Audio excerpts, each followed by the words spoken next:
Sir ಇವ್ರು ನಮ್ಮ ಅಂಗಡಿಗೆ ಬಂದಾಗ ರೈತರು ಹೆಂಗಂತಂದ್ರ ಏನೂ ಮಾತಾಡ್ಲಿಲ್ಲ. ನನಗೊಂಥರ ಭಯ. ಇದಕ್ಕಿಂತ ಅದು ಬೇಡ್ರಿ. ಇನ್ನು ಸರ್ 43 ದಿವಸ ಇದ್ರ 43 ತಿಂಗಳು ಬಳಿ ಕಾಣಾಗತ್ತೆ. ಅದರಿ ಒಂದೂವರೆ ತಿಂಗಳು ಅಷ್ಟು ಧೈರ್ಯ ಬಂತಾರೆ ನೀವು ಅಷ್ಟಕ್ಕೂ ಮಾಡ್ಬೇಕು ನಮಗೆ. ಅದ ರೈತರದ ಅನುಭವ ಕೇಳನ ಹೆಂಗು ಬೆಳಿತಲ್ಲ ಅಂತ ನೋಡಿ ಎಲ್ಲರಿಗೆ ಟೋಟಲ್ ಇದೀಗ ಯಾಕೆ ಕಸ ಬರಲ್ಲ ನೆಕ್ಸ್ಟ್ ಸರ್ ಚಂಡ್ ಹರಿಯಂಗಿಲ್ಲ. ಬೇರೆ ದರ್ಶಲೆ ಬಂದ್ಬಿಡ್ತಾರೆ, ಎಲ್ಲಾ ಬೇರೆ ಬಂದ್ಬಿಡ ಇದು ಕಸ ಉಳಿಯಲ್ಲ ಅಲ್ಲಿ. ಅಂದ್ರ ಅಗಿ ಜಾಸ್ತಿ ಸಾಯ್ತಿತ್ತು. ಈ ವರ್ಷ ಎಷ್ಟು ಬಿತ್ತನೆ ಬೀಜ ಹಾಕಿವಿ ಅಷ್ಟು ರೈಸ್ ಆಗಿ ಅಷ್ಟು ನಾಟೈತಿ.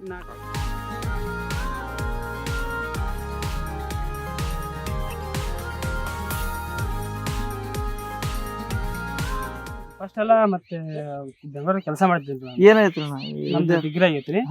ಸಂಗೀತ ಮುಗಿಸ್ ಅಂತಂದು ಅಲ್ಲಿ ಕೆಲಸ ಮಾಡ್ತಿದ್ವಿ ಮೊಬೈಲ್ ಶಾಪ್ ಅಲ್ಲಿ. ಈಗ ಇಲ್ಲೇ ಕೃಷಿ ಚಾಲು ಮಾಡಿ 2 ವರ್ಷ ಆಯ್ತು.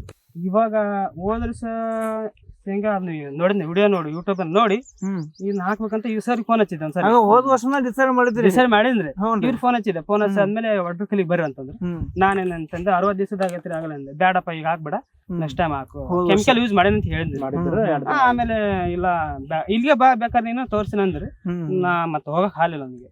ಸರ್ ಇವ್ರು ನಮ್ಮ ಅಂಗಡಿಗೆ ಬಂದಾಗ ರೈತರು ಹೆಂಗಂತಂದ್ರ ಏನೂ ಮಾತಾಡ್ಲಿಲ್ಲ. ನನಗೊಂಥರ ಭಯ. ಡಾಕ್ಟರ್ ಸೋಲ್ ಕೊಡ್ರಿ, ರೈಸೋಬಿಯಂ ಕೊಡ್ರಿ ಅಂತ. ಇವ್ರು ಅದ್ರ ಬಗ್ಗೆ ಹೋದ ವರ್ಷ ಸ್ಟಡಿ ಮಾಡಿದ್ ಹೇಳಿಲ್ಲ ನನಗ. ಇವ್ರು ಎಜುಕೇಟೆಡ್. ಇನ್ನು ಈಗ ಇಲ್ಲಿ ಅಲ್ಲಿ ಬಂದಾಗ ಒಂಥರ ಫುಲ್ ಎಜುಕೇಟೆಡ್ ಕಂಡ್ರು. ಏನಪ್ಪಾ ಅಂತಂದ್ ಸುಮ್ನೆ ಏನೂ ಮಾತಾಡ್ಲಿಲ್ಲ ಅದ್ರ ಬಗ್ಗೆ. ತಂದ್ರು ಬಿತ್ತನೆ ಮಾಡಿದ್ರು ಸರ.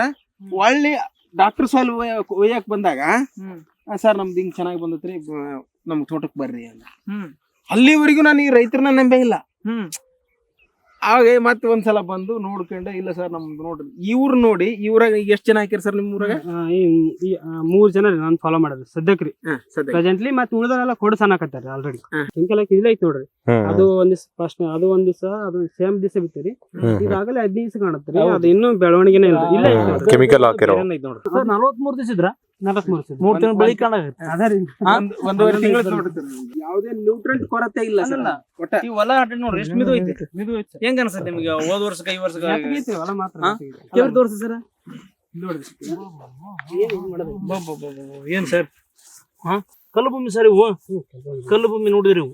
ಆಮೇಲೆ ಸರ್ ಎಷ್ಟು ಗ್ರೀನ್ನೆಸ್ ಐತಿ ನೋಡ್ರಿ ಸರ್ ಬೆಳಿ. ಎಷ್ಟು ಗ್ರೀನ್ನೆಸ್ ಐತಿ. ಒಟ್ಟ ಹೆಲ್ದಿ ಐತಿ. ಟೋಟಲಿ ಫುಲ್ ಹೆಲ್ದಿ ಐತಿ ಸರ್ ಬೆಳಿ. ಸರ್ ಡಾಕ್ಟರ್ ಸರ್ ಇವು ಬೀಜೋಪಚಾರ ಮಾಡಲ್ಲ ಎಷ್ಟು ಕೆಜಿಗೆ 1 ಲೀಟರ್ ಮಾಡಿ? 50 ಬ್ಯಾಗ್ ಬರುತ್ತೆ ಕೆಜಿದ. 1 ಲೀಟರ್ ಮಿಕ್ಸ್ ಮಾಡಿ. ಯಾವಾಗ ಬೆಳಗ್ಗೆ ಮಿಕ್ಸ್ ಮಾಡಿದ್ರೆ? ಬಿತ್ತಕಿನ ಮುಂಚೆ 1 ಅವರ್ ರೀ. ನಾಟಿಗೆ ಸರ್ ನೀವು ಬಿತ್ತಿಂದ ಎಷ್ಟು ದಿವಸಕ್ಕೆ ನಿಮ್ಗೆ ಜರ್ಮಿನೇಷನ್ ಬಂತು? 8 ದಿವಸಕ್ಕೆ ಕಂಡೈತ್ರಿ. ಟೋಟಲ್ ಎಷ್ಟು ಎಕರೆ ಮಾಡಿದ್ದೀರಿ ಸರ್? ನಾವು 6.5 ಎಕರೆ ನಮ್ದೇ ಮಾಡಿದ್ವಿ. ಬೀಜೋಪಚಾರ ಮಾಡಿದ್ರೆ 6 ಎಕರೆ ಬೀಜೋಪಚಾರ. ಅಷ್ಟು ಧೈರ್ಯ ಬಂತಾರೆ ನೀವು ಅಷ್ಟಕ್ಕೂ ಮಾಡ್ಬೇಕು ನಮಗೆ? ಅದ ರೈತರದ ಅನುಭವ ಕೇಳನ ಹೆಂಗು ಬೆಳಿತಲ್ಲ ಅಂತ ನೋಡಿ ಎಲ್ಲರಿಗೆ. ನಾವು ಫಸ್ಟ್ ಸ್ವಲ್ಪ ಅದೇ ನಿಮ್ದು ಕೇಳ್ಕೊಂಡೆ ಇನ್ನೊಬ್ರು ಮಾಡೋದು ಸರ್. ಇನ್ನೊಬ್ರು ಮಾಡೋದ್ರಿ ಸರ್. ಯಾವ್ದಾರ ಕಸ ಬೇರೆ ಸಹಿತ ಬರುತ್ತೆ. ಟೋಟಲ್ ಇದೀಗ ಯಾಕೆ ಕಸ ಬರಲ್ಲ ನೆಕ್ಸ್ಟ್ ಸರ್ ಚಂಡ್ ಹರಿಯಂಗಿಲ್ಲ. ಬೇರೆ ದರ್ಶಲೆ ಬಂದ್ಬಿಡ್ತಾರೆ, ಎಲ್ಲಾ ಬೇರೆ ಬಂದ್ಬಿಡ ಇದು ಕಸ ಉಳಿಯಲ್ಲ ಅಲ್ಲಿ. ಕಸದ ಹೋಗ್ಬಿಡ್ತದೆ ಅಲ್ಲಿ.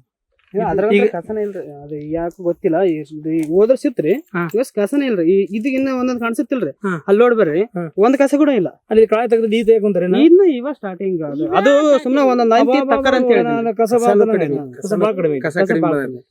ಖರ್ಚು ಕಡಿಮೆ ಅನ್ಸುತ್ರಿ. ಈಗ ನೀವು ಇದಕ್ಕೆ ಡೇ ಬೇಸ್ಟ್ ಆಗ್ತದ್ರಿ ಬಿತ್ತಿದ್ರೆ ವರ್ಷ 1 ಎಕರೆಗೆ? 1 ಎಕರೆ 1 ಬ್ಯಾಗ್ ಆಗ್ತದೆ. ಎಷ್ಟು ಎಕರೆ ಬಿತ್ತಿರಿ ಸರ್? 6 ಎಕರೆ 6 ಚೀಲ ಗೊಬ್ಬರ ಆಗ್ತದ್ರಿ. 6 ಚೀಲ 7 ಚೀಲ ತರ್ಬೇಕ್ರಿ. ನಿಮ್ದು ಅರ್ಧ ಎಕರೆ 7 ಚೀಲ ಹೆಂಗ್ ಚೀಲ? 1500 ರೂಪಾಯಿ ಚೀಲ. ಸ್ಟಾರ್ಟಿಂಗ್ ಎಲ್ಲ ಹೋದ್ರೆ 1200 ರೂಪಾಯಿ ತಂದಿದ್ರಿ. ಅಲ್ಲಿ ಈ ಸಲ 1500 ಇತ್ತು. 1500 ಅಂದ್ರೆ 10,000 ರೂಪಾಯಿ ಗೊಬ್ಬರ ಆತ. ಈಗ ಗೊಬ್ಬರ ಆಗುತ್ತೆ. ಮತ್ತೆ ತಳಗೊಬ್ಬರ ಕೊಟ್ರಿ, ಆಮೇಲೆ ಕೆಮಿಕಲ್ ಹಾಕ್ಬೇಕು, ಮತ್ತೆ ನೆಕ್ಸ್ಟ್ ಮೇಲ್ ಗೊಬ್ಬರ ಅಂತ ಮತ್ತೆ. ಈಗ ನೀವು ಇದಕ್ಕೆ 6 ಎಕರೆಗೆ ಎಷ್ಟು ಬೀಜೋಪಚಾರಕ್ಕೆ ಎಷ್ಟು ಖರ್ಚು ಆಯ್ತು? 7 ತಂದಿ ನೋಡ್ರಿ. 7 ಲೀಟರ್ 3,500 ರೂಪಾಯಿ ಟೋಟಲ್ ನಿಮ್ದು ಶೇಂಗಾ ಬಿತ್ಬಿಟ್ರಿ. ಗೊಬ್ಬರ ಹಾಕೋದಕ್ಕಿಂತ ಜಾಸ್ತಿ ಬೆಳೆ ಬಂತು. ಆಮೇಲೆ ಶೇಂಗಾ ಹೋದ ವರ್ಷಕ್ಕಿಂತ ಚೆನ್ನಾಗಿ ಬಂದೈತಿ. ಚೆನ್ನಾಗ್ ಬಂದ ಅಂದ್ರ ಅಗಿ ಜಾಸ್ತಿ ಸಾಯ್ತಿತ್ತು. ಈ ವರ್ಷ ಎಷ್ಟು ಬಿತ್ತನೆ ಬೀಜ ಹಾಕಿವಿ ಅಷ್ಟು ರೈಸ್ ಆಗಿ ಅಷ್ಟು ನಾಟೈತಿ.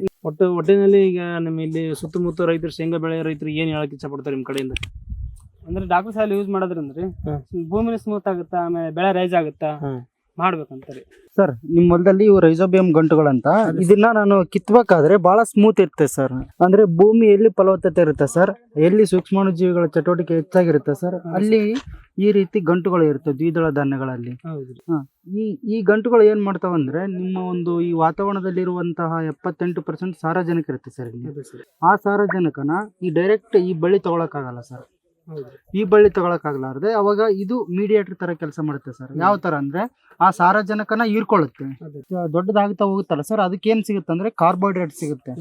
ಈ ಕಾರ್ಬೋಹೈಡ್ರೇಟ್ ಮತ್ತೆ ಅದು ಕೊಡುವಂತ ಸಾರಜನಕ ಎರಡು ಒಂದು ಮ್ಯೂಚುವಲಿಸಮ್ ಹೊಂದಾಣಿಕೆಯಿಂದ ಬೆಳೆಯೋದ್ರಿಂದ ಇದಕ್ಕೂ ರೋಗ ನಿರೋಧಕ ಶಕ್ತಿ ಜಾಸ್ತಿ ಆಗುತ್ತೆ.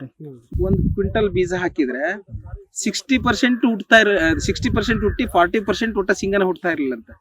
ಈ ವರ್ಷ ಯಾವುದೇ ರಾಸಾಯನಿಕ ಹಾಕ್ಲಾರ್ದೆ ನಮ್ದು ಡಾಕ್ಟರ್ ಸಾಯಿಲ್ ರೈಸೋಬಿಯಂ ಬೀಜೋಪಚಾರ ಮಾಡಿ 50 kg ತಂದು ಬಿತ್ತನೆ ಮಾಡಿದಾರೆ ಸರ್. ಅವ್ರ ಬಾಯಿಂದ ಕೇಳೇನ್ ಸರ್, ಅವ್ರು ಎಷ್ಟು ಖುಷಿ ಅದಾರಂತ ಈ ತರ ಹೆಂಗ್ ಹುಟ್ಟಿದೆ ಅಂತ. ಎಲ್ಲ ಚೆನ್ನಾಗಿ ಹುಟ್ಟಿದೆ ಸರ್. ಮುಂಚೆ ಎಲ್ಲ 2 ವರ್ಷದ ಮುಂಚೆನೆ ನಾವು ಇದನ್ನ ಬೀಜೋಪಚಾರ ಮಾಡಕ್ಕೆ ರಾಸಾಯನಿಕ ಗೊಬ್ಬರ ಹಾಕಿ ಬಿತ್ತಿದ್ವಿ. ಅವಾಗ ಸರ್ ಅದು ಅಷ್ಟೊಂದು ಬಿತ್ತನೆ ಮಾಡಿದ ಬೀಜ ಎಲ್ಲ ಕ್ಲಿಯರ್ ಆಗಿ ಬರ್ತಾ ಇರಲಿಲ್ಲ. ಈ ವರ್ಷ ಚೆನ್ನಾಗಿ ಎಲ್ಲ 100% ಜರ್ಮಿನೇಷನ್ ಚೆನ್ನಾಗಿದೆ.